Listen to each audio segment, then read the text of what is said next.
Good morning, everybody. Welcome to your Rangers Review morning briefing. It is Thursday, the 3rd of July. I'm Derek Clark, and I'm joined this morning by Joshua Barry. How goes it, Joshua? Good to see everyone. Sorry we're late. Busy day yesterday, wasn't it, Derek, at Rangers Review HQ? I think it's going to be a busy couple of days as well coming up. So loads and loads to get into, and looking forward to it. Yeah, apologies, folks. We're getting an old buzzing sound again, which has reared its ugly head once again. We'll try and get to the bottom of that. I'm getting feedback here, so hopefully we can crack on. Regardless, I can't hear anything. It'll be mine. I'm not getting any. Turn the Nokia off, Derek. I'm not getting any messages or anything like that. It's weird. I was on yesterday doing the news bulletin yesterday afternoon, and there was no feedback. So a bit bizarre. But maybe try. Is it your mic? Do you want to go off your mic and I'll bring people up? No, it's hopefully it's off now. So fingers crossed we can steer clear of the gremlins in the system. Apologies, we're slightly late as well, folks. Technical issues in the background. Before we begin, some real shocking news coming to us in the last 10 minutes or so. Heartbreaking news coming out of Spain. The Liverpool player Diogo Jota has passed away in a car crash, just 28 years of age. He and his brother have died in a car accident. Really terrible news coming to us this morning. And thoughts go out to Diogo's family, loved ones, and friends, Liverpool as well. It really is a shocker this morning. So, far too young, as Andrew says. A real bit of devastating news to wake up to this morning. Before we crack on with the Rangers news, of course, and it was a busy day at Rangers Review Towers yesterday. A quick word for our podcast sponsors, Willows Fencing. If you're looking for a new fence, folks, then these are the guys to call. The Glasgow-based company you can trust and proud partners of the Rangers Review. They've got over 20 years of experience and unparalleled quality. Their qualified team is dedicated to keeping customers happy and providing exceptional work, aiming to deliver nothing but perfection in every job. They offer free consultations and 10% off with the code Rangers Review if you head on over to their website, willows-fencing.com. Right, two players in the door yesterday. Of course, Joe Rothwell, who we discussed yesterday on the show, Joshua, about him agreeing a 3-year deal, and not a 2-year deal. He's agreed at Rangers. And if that wasn't enough, Rangers only go and announced the signing of Rothwell Fernandez. Again, someone reported yesterday that talks were at an advanced stage, and he has joined from Peterborough. The towering centre half has joined the ranks at Rangers, and it'll be interesting to see how he gets on. What do you make of that, Joshua? Yeah, it happened very quickly. I think we covered it right at the end of the show, didn't we? In the kind of any other business section of the podcast. It's a name that's been around a little bit, but things started to just pick up yesterday on it, which is why we brought it up. Got text just before we came on the show yesterday, and spent subsequent hours trying to chase up just how close that was. As it turns out, it was very close. Rangers had been working on that deal to bring the centre-back, who isn't going to be the last. I think he could be the first of 3 centre-backs, not only in this window, but the first of 3 centre-backs in the next matter of days, if not week, at Rangers. We'll get into that throughout the show. 23 years old. He had an interesting career path, and the Peterborough chairman, whose name escapes me, has kind of compared him to Ethan Pinnock, and that he was playing non-league football up until a certain age, moved to Peterborough, only really cemented a place in the team last season.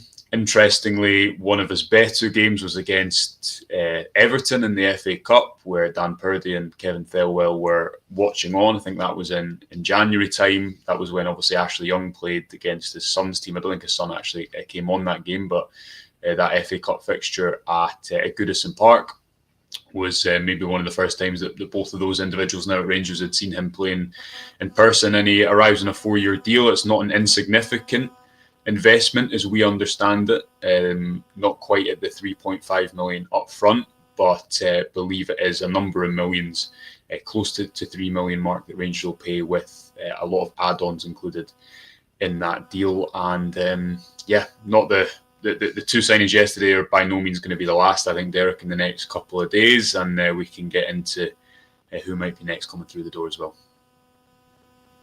Yeah, absolutely. In terms of the price, it's undisclosed. Fernandez, a bit of confusion last night. Joshua reports suggesting it could be as much as £3.5 million for this lad, which seems a bit high, I've got to say, for someone coming in from League One. I guess so the buzzing starts again. Sorry, folks.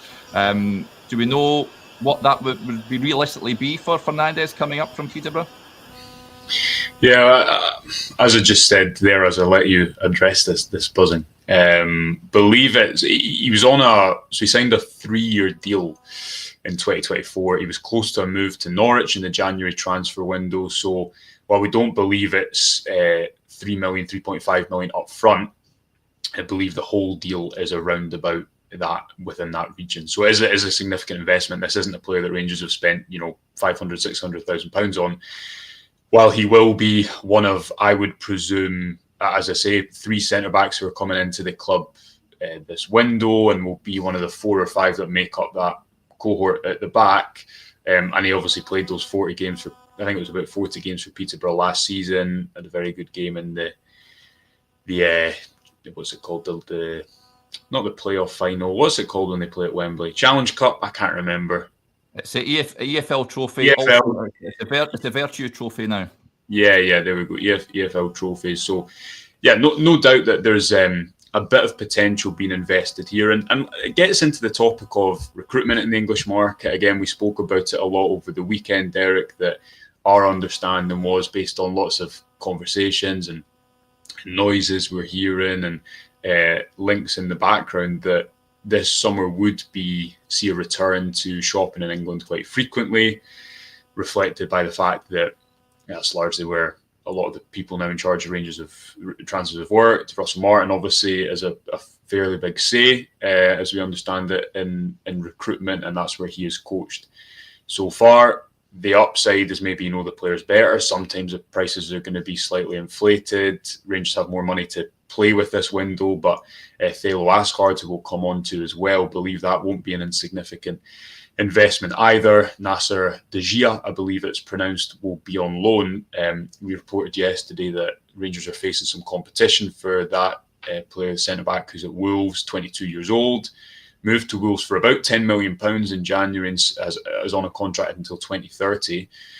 As things stand, the latest I've heard on that is that Rangers is his more likely destination, because they're more willing to cover more of the wages for the defender. But as ever in transfers, these things can be fluid and change. So we'll try and keep people updated on that front. But yeah, definitely building from the back, quite literally, and looking at trying to address that defensive position first. And interestingly, Rangers are going with getting players in before they've maybe got players out, because you have Robin Proper and Ben Davies there, and amongst others. What does all this mean for Clinton and Ciala? Does he get minutes going forward? Connor Cody, we believe, is still a move that it will happen with time. So yeah, loads and loads going on, but more incomings in terms of outgoings at the moment. Yes, Darren McAntony is the Peterborough owner and chairman. He actually tweeted of yesterday about the deal and about the trust that they have in young players, bringing them in. They're good at that, Peterborough, that they bring players in, they flip them, and they sell them on for big fees. They've managed to do that for a number of years now. And they rebuild their squad pretty much every season. They lost 2 players yesterday. Motherseal went and joined Stockport as well. Of course, Kwame Poku joined QPR also. So, they will have to rebuild under Darren Ferguson this summer. Certainly by the comments on social media about Fernandez leaving, slight concerns that the Peterborough fans aren't up in arms at his departure. We will get Ashley, who we had on recently, from the Up the Poshcast podcast, to give us some insight into Emmanuel Fernandez and what we can expect. I asked about him last week, actually. He says, he's a bit of a rough diamond, and he can have good games and he can have really bad game. So that is an interesting one, I think, to tune into later on. 11 a.m. I'll be speaking to Ashley, folks, so you can tune in then. Joshua, do you want to jump in there? I was just going to say, personally, I wouldn't get too up in arms about what, let's think of certain players' reputations up here. Malik Tillman's a big one, obviously, who's just went back to Bayer Leverkusen, or went to Bayer Leverkusen for a move over £30 million. And a few years ago, people didn't think he was good enough for Rangers. So I wouldn't, or some people, I wouldn't probably get too caught up on the fact that he is the investment the Rangers are spending. I think it's fair to say, is this a finished product, and are you spending that money wisely? Is he someone who's going to come in and contribute right away? But clearly this is a risk, a profile that Rangers clearly don't think he's a finished article, is what I'm trying to get at. But they think he can make, they can make him one perhaps at Ibrox with the right tools around them, with the right coaching staff. So yeah, it's going to be. I've not watched a ton of him, but 6'4" or 5", I think, wins a lot in the air. Quite composed, for better or for worse, defender at points. Certainly got the physical profile. I don't know how fast he is. Again, lots of work at the moment, so I've not spent loads of time watching for Fernandez as of yet. I don't know if he's how similar he is to Djiga. Do you know how to pronounce this name? Nassar Djiga, I think it is. Is it Djiga? No idea, to be honest with you. But let's touch on him then, Joshua, because he only joined Wolves back in January for £10 million from Red Star Belgrade. I've seen some snippets of him. Looks at a big unit of a lad. But Rangers, one of, as you mentioned, a number of clubs that were interested in him. It would be a straight loan. He is contracted until 2030. It's certainly an area that I've said before that Rangers need to strengthen the centre half position. Now that Fernandez is in, Djiga, you'd imagine as well, Cody also. What does that mean for the guys that are already there? Rangers now top heavy in that department, aren't they? Ben Davis has returned. Robin Propper, we expect to leave. Clinton Enciala, what does that mean for him? John Suter as well. Does he fall down the pecking order?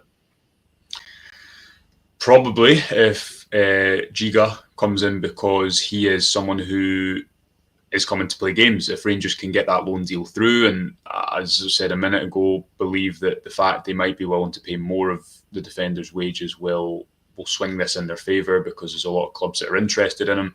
Someone who played every minute of Red Star Belgrade's Champions League campaign last season before he moved to Wolves. Didn't quite work out at Molineux, and part of that is, you're going into the heat of the battle in the best league of the world, and Wolves are in a relegation playoff or relegation fight, for a long period of time. But looks like the type of defender who can play the high line that Russell Martin wants. And we've talked a lot about, you need ball-playing defenders, you need defenders who are comfortable taking the ball under pressure. Just as important as a defender who's comfortable defending the space 60 yards behind them, if they're right up in the opposition's final third. We put a piece out on, don't even know what day it is today, I think Monday, on the website, looking at some of the numbers that Russell Martin inherits, just how much not even just looking at, Rangers didn't create many chances to score many goals or get many points, but the lack of control that they had was the biggest issue. You were watching games at Ibrox, end-to-end games against St Mirren and Motherwell, and Rangers had just no ability to kind of set the tempo of a game. And part of that, I think, was because they couldn't play that high a line at times. Someone like Djiga would give you that potential, and probably you need to pair Connor Cody with someone like Djiga, or I don't, as I say, I'm not exactly sure how quick Fernandez is. I presume quicker than Cody, but presumably you need to pair him with someone like that to just offer that security and allow him to be covered on either side, because pace obviously isn't his. That's not why Rangers are interested in him. He's made a good career outside of that with that fact throughout his career that he's not been really quick. Obviously started as a number 6, but up here I definitely think he would need someone pretty physical next to him. Yeah, let's talk about Aasgaard then, because that reported yesterday as well. That seems to be advancing talks with the Luton playmaker, previously at Wigan Athletic. Only joined the Hatters in January time, I think, for around £3 million. Yeah. And of course, they had a double drop, Luton, and they will now play in League One next season. I've actually watched Aasgaard on a few occasions for Wigan. Decent little player. But again, can he do that at a club like Rangers would be my big sort of question on that one. It's okay doing it for Wigan at the bottom end. Well, in League One, he's been playing, let's be honest. Played a few games in the Championship at the tail end of last season. But decent little player. I think he's just been called up recently to the Norway squad as well. So he's getting the international recognition. You excited about the prospect of him, Joshua? Again, kind of getting up to speed with who the player is in the last 24 hours, but we believe that he is a player who's quite close now. That these things have started to move very quickly from the point of first reporting, but he's a player who's close now. And again, chasing up the exact fee, what that would roughly encapsulate, and we'll bring that to people as and when we can. But I don't think it would be an insignificant transfer. There had been some murmurings that he might have a relegation clause. I've not been able to verify that since, and I think for a Norway international who's 23 years old, despite the fact that Luton have been relegated, again, Rangers are going to have to spend to get this guy in. And it's an interesting one because when I'd maybe seen him in one or two games, before I heard the name, but I'd no real knowledge of the player whatsoever, and I thought, is he a number 6 or what position are Rangers bringing him into play? But he looks like more of a kind of, not quite a left winger, but someone who can play in the number 8 on the left side, who's an attacking midfielder, for want of a better phrase. Gets quite a lot of goals, scored about 15 goals last season across both of his teams. That's with Luton in the Championship and Wigan as well. But it raises the question of how many players have you got in those number 8 positions, considering Diamandi too and Raskin and Barron. Is Raskin going to be your number 6 if he stays? I would hope so. I think that's the best case scenario for Rangers if they can hold on to him. But yeah, keep your eyes peeled for that over today and tomorrow too, because as we understand it, that's one that could move pretty quickly. It was Rangers' first choice in that position, as we understand it, and 23 years old, Norwegian international, going to be costly, but looks like it's going to happen at this moment in time. Yeah, we're starting to now see movement, aren't we? It's been a busy old week at Rangers. This is an interesting point, though, before we move on to what Joe Rothwell had to say when he was interviewed on Rangers TV yesterday. Stephen Park with a point. It says, Derek and Joshua, any info on players leaving? We're going over the threshold again of players that don't leave. He wants to see departures. Joshua, do you think we might see some departures this week? I think Hamza Igaman is a big one. Yeah, I think Hamza Igaman is just a case of time. We said on yesterday's show that we didn't believe that he'd flown in the night before and was about to be unveiled on Wednesday, but would not be surprised if that's done by tomorrow evening as a sort of benchmark. It's kind of, since that news emerged, it's kind of been a matter of time, and as we reported, the contact was made with the players' camp, and that's just how transfers tend to go these days. Clubs are doing it on both sides. Cyril Dessers led to believe that the situation remains the same there. Rangers would only let him go if they receive a fee from AAK Athens that they feel obviously reflects the player's value, which is around about £5 million, and at the moment there's been nothing close to that. But then you do have a number of other players who, looking at it at the moment, don't have a place in the team. So Proper, again, that move to 20 is a real possibility, but he's been weighing up his future. He's been part of pre-season, and sometimes maybe it takes a player coming in for you to realise that you're not going to play, and then you agree a deal back slightly later in the window.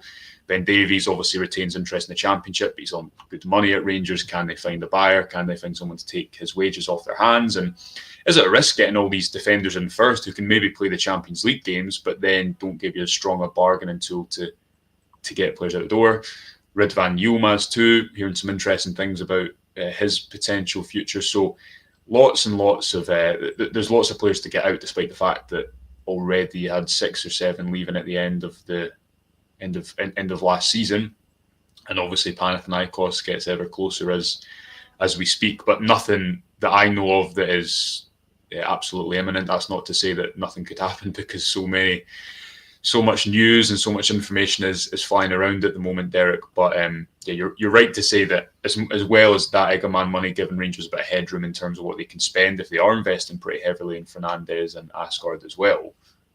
If they can start to get deals like Proper and Davies over the line, and that gives them not just a little bit of more finance available to buy players, but also more room in terms of wages, which they'll really need, because they brought that wage bill right down this last summer, and it's important that doesn't rise right back up to what it was when they started that call in some point in 2024. Yes, let's move on then to Joe Rothwell. He was asked about how long it took him to be sold in a move to Rangers. He said straight away.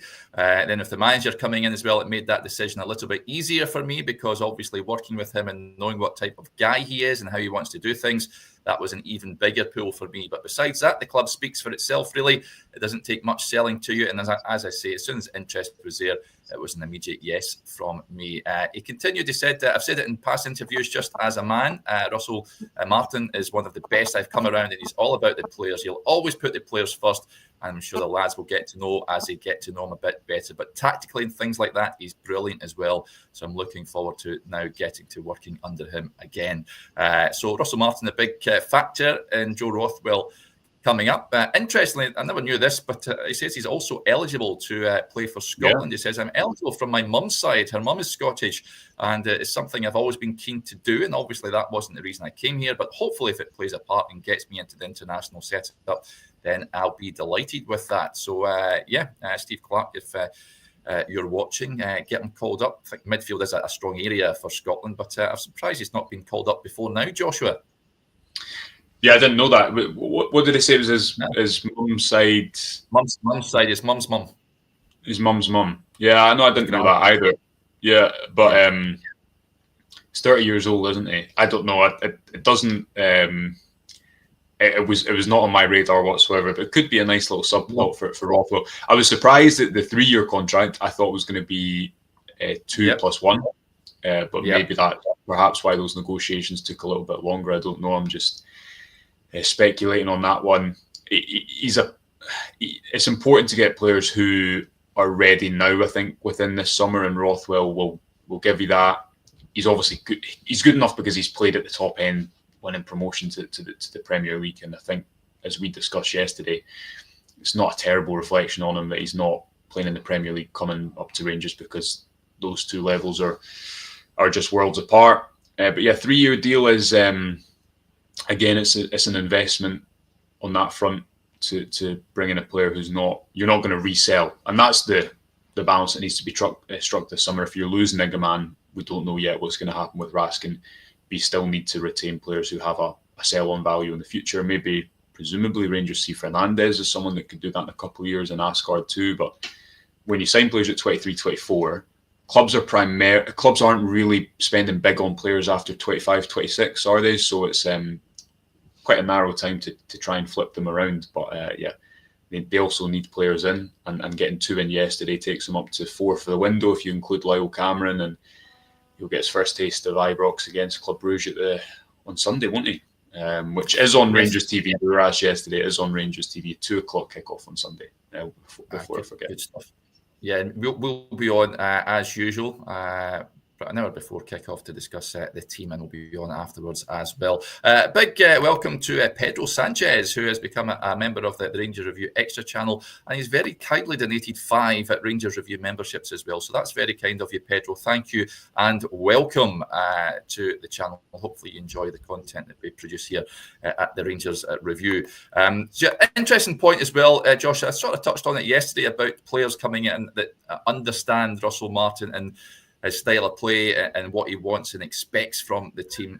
Joe Rothwell obviously is well versed in that. So I think that certainly helps. And it's someone asked actually on the Q&A show earlier on in the week about Steven Gerrard and the pull that he had for players that wanted to come up and play for him. But it's clear that Russell Martin certainly has that with players that he has worked with in the past before. It is a bit of a pull for them. Max Aaron's the other one. Yeah, obviously the risk is always, if it doesn't go very well, if you have a pretty heavy manager influence in recruitment, then if that manager loses his job, what happens? But yeah, Kevin Thelwell, as when he's spoken publicly, has stressed that it's going to be what's the phrase he's used? A kind of like a communal approach, a together approach. That's what happens at Leeds by all accounts, and Daniel Farke has quite a big influence in recruitment down the road as well. And obviously, if Rothwell and Aarons were to to work with another manager, I'm sure they would still have I'm sure they would still have value, as we've spoken about. It seems as if Rangers are speaking about a club DNA and not changing their style with every manager going forward. The other hand to that is, if you're going to appoint Martin in June and he's got Champions League qualifiers in July, you need to give him the best chance of starting well. And if you wait until the end of the window to get in first team players, if you don't maybe go for first choice targets, as we've explained, we believe some of these to be, then you don't want to be playing these big games with individuals who you don't really rate or don't think are going to be there for the rest of the campaign, not only to unlock money by getting into the Champions League playoff or just making the Europa League, but getting buy-in early. And what's got, I think the fixtures in August are actually okay for Rangers, and going away to Motherwell, having the first Old Firm of the season at Ibrox. Yeah, relatively favourable. And you know yourself, if you can start well, if you can get a bit of buy-in, although it's going to take time for Martin to embed these ideas, then that'll help him. So there's risk and reward to manager having a big say in recruitment, but in the context of this summer, the timing of his appointment and how quickly the season starts up here, it's obviously a calculated move to give him the tools that he feels he can work with to get results in the short term as well. Yes. Just hopping back to Fernandez, I did forget to mention what he did say when he joined. He says, "I'm honoured. It's a huge club with a great fan base, and I think I can kickstart my career and have a good journey here. I was shocked when I heard about Rangers because it's such a big club, but it was a place I wanted to be. I haven't played at this level. There will be a lot of life changes for me, but it's something I want to be part of, and I can't wait to get started." And Russell Martin also commented, "Emmanuel is a young defender with a huge amount of potential, and I'm excited to welcome him to the club. He's a strong physical presence as a commanding defender, and I believe in this environment can help him develop and provide him with the opportunities to take his game to the next level. I'm looking forward to welcoming him into the group and getting to work." And getting to work is what they've been doing, according to the clips that Rangers have been putting out on their social media channels. Joshua, they are being worked and then some. Yeah, we said on the show on Monday with Stevie that one of the murmurings we'd heard was it was some players had been suggesting it's the most they'd ran in a week of pre-season. Obviously, these are the type of bits of information that you hear with every new manager, and every new manager speaks well, so take it with a pinch of salt. But that is a point that Martin has reiterated, that he wants his team to be as good off the ball effectively as they are on it, because they want to have the ball, so they've got to go and win it back pretty quickly. And certainly Rangers, I think, as a team out of possession last year, and a lot of that had to do with their lack of control in matches, but you didn't watch them and think they looked like a particularly athletic or fit team points. So Raskin's back, Barron's back, I think Dessers is back now too, and we've got the pre-season camp. Is it next week? It is next week at St George's Park. Myself and Chris will be down there, so we'll have exclusive content to bring people, getting a little bit more insight as well, which will be fantastic. So looking forward to that, and we'll bring people some exclusive interviews, I hope, and get a little bit more of a feel for what Russell Martin is up to, and what will be his third week as Rangers manager. But the first week that you'll have probably all his internationals back, a few of these new signings in the door. And it's no coincidence that as July kicks off and this pre-season camp is coming around, that Rangers are trying to get these deals for the likes of Aasgaard and Djiga over the line, because it's important for managers to have that condensed week, that time on pre-season away in a camp with players to try and embed some ideas early. Yes, just a heads up, later on, folks, as I touched on earlier, we'll get Ashley on from Up the Poshcast at 11 a.m. We'll speak to him with regards to Emmanuel Fernandez, what we can expect. We're also going to get a Leeds chap on, someone that I know very well, who will discuss Joe Rothwell and how he got on at Ellen Road last season. That'll be with you early this afternoon. So, lots of content coming your way. I'll try and fix out the little buzzing in the background here. I've got a lot more equipment, as you can see. We've got green screens and all sorts now in the Clark front room. So I'll try and troubleshoot where the buzzing is coming from and we'll get it addressed hopefully for the next time we are on. But we'll call it a day there. Big thank you to Joshua and to you all for tuning in to the show. It's very much appreciated. Make sure, as ever, you're subscribed not only to the channel but to the website, and keep your eyes peeled on the social media accounts as well. Anything we hear, any developments, and we're expecting more arrivals, of course, then you'll hear it here first at the Rangers Review. Right, we'll speak to you later, folks. Bye for now.